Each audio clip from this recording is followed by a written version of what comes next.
The first impression from the general public before we really establish ourselves will be they would thought that we are a wife of somebody else or the assistant of somebody else.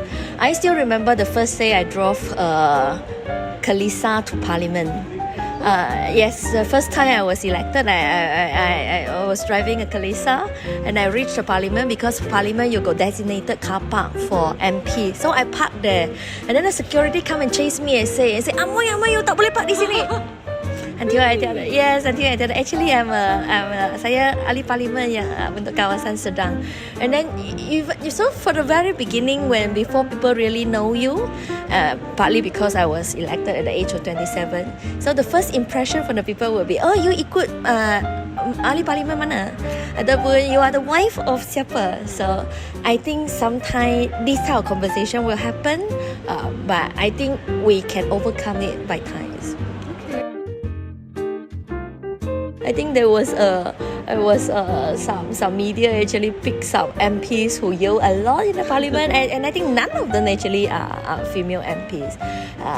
But actually, I think a lot of our female MPs, they really have substance, very good substance in their debate. I don't deny that we can be easily moved by some movie, by some sad story, but I take it very positively.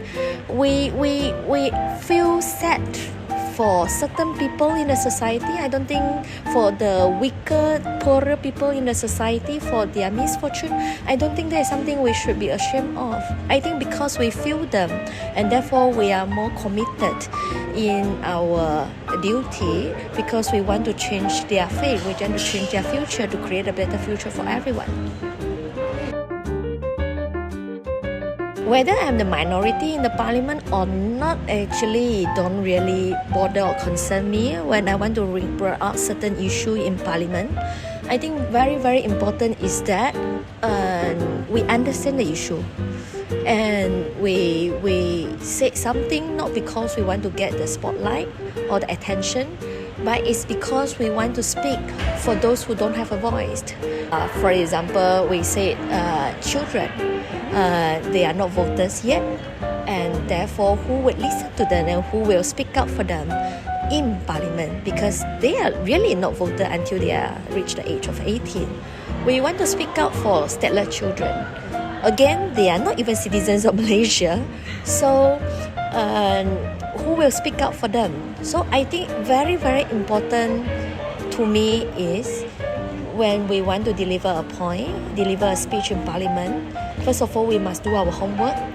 We really understand the issue and we are able to counter-propose certain policy because we cannot just hantam. I don't think that is constructive.